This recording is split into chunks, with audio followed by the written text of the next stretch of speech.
사회적으로 핫한 이슈를 키워드로 알아보는 핫키워드 시간입니다. 김민지 캐스터 안녕하세요. 안녕하세요. 통계청이 최근에 신혼부부들이 결혼하고 5년 동안 어떻게 바뀌고 있는지 조사한 결과를 내놨는데요. 이 시대 젊은이들이 쉽지 않은 결혼 상황에 놓여 있다는 걸 민낯으로 보여주고 있습니다. 신혼부부의 경제활동 핫키워드에서 살펴보시죠. 네, 이번 조사에서 어떤 점이 가장 눈에 띄었을까요? 주택 소유 여부가 또 맞벌이와 외벌이일 때 각각 신혼부부의 출산에 어떤 영향을 줄 건데요. 이번 조사는 2019년까지 5년 동안 국내에 거주하면서 결혼 생활을 유지하고 있는 초혼 부부들의 조사 대상이 됐습니다. 우선 짚어봐야 할 부분은 신혼부부가 집을 언제 소유하게 될까 이 부분이겠죠. 5년 동안 내 집이 없었다라고 답한 부분은 40.7%였습니다. 결혼 첫 해부터 집이 있었던 부분은 28.7%로 10쌍 중에 3쌍 수준이었고요. 결혼 2년 차에 집을 산 부분은 5.9%, 5년 차에 들어서 내 집을 마련한 부분은 5.4%였습니다. 네, 그래도 결혼 첫 해부터 집을 소유하는 경우가 생각보다 높은 것 같은데요. 하지만 속내를 들여다보면 좀 다릅니다. 대부분은 빚에 시달리고 있는 건데요. 초혼 신혼부부 99만 8천 쌍 가운데 빚을 안고 결혼 생활을 시작한 비율은 85.8%라고 합니다. 신혼부부의 가계빚은 전년 대비 12.1% 늘어서 평균 1억 1,208만 원에 달하는데요. 이는 이들의 연평균 소득인 5,707만 원보다 2배가량 높은 수치라고 합니다. 한국 사회를 살아가는 사람들의 녹록지 않은 현실을 그대로 드러내주는 게 아닌가 싶습니다. 네, 그렇다면 신혼부부의 주택 소유 여부가 결정적으로 출산에는 어떤 영향을 주고 있을까요?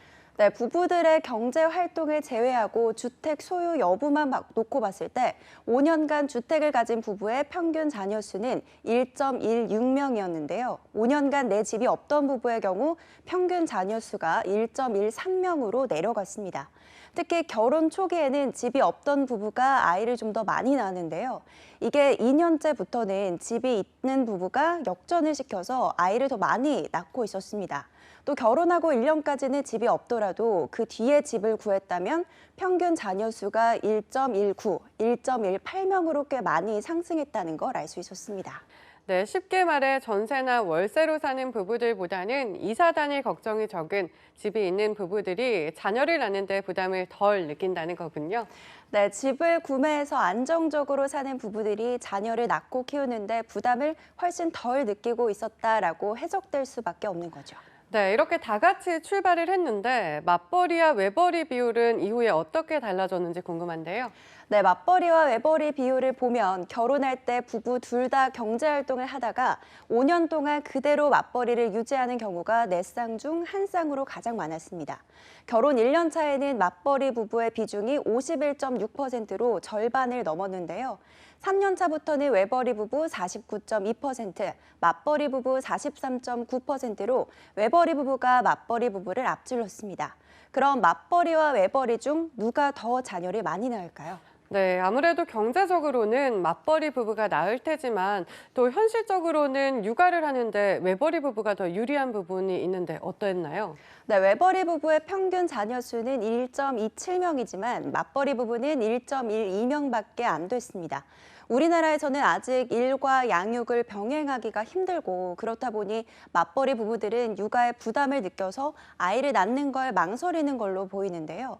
특히 부부 중에서도 아직까지 우리나라는 많이 바뀌었다곤 하지만 육아에 대한 부담을 여성들이 많이 느낄 수밖에 없는 상황입니다. 그렇다 보니 자녀가 있는 부부는 아내의 경제 활동에 큰 변화를 보이는데요. 바로 일을 하는 아내의 비율이 처음에는 57%였지만 점점 낮아져서 47.9%까지 떨어졌습니다. 네, 이렇다 보니 해마다 떨어지는 출산율, 이제는 더 내려갈 곳이 없을 만큼 낮아진 상황이라고요?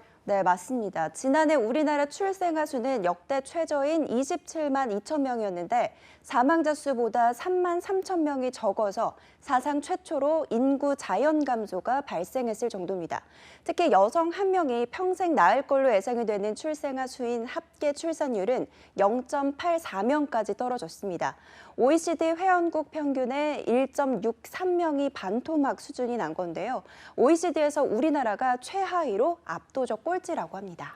네, 우리나라 신혼부부들의 생활을 보여줄 수 있는 이번 조사 결과 저출산 해소를 위해선 보육과 부동산 문제 해결이 먼저 이뤄져야 한다는 걸 그대로 보여주는 것 같습니다. 지금까지 핫케어드 김민지 캐스터였습니다. 고맙습니다.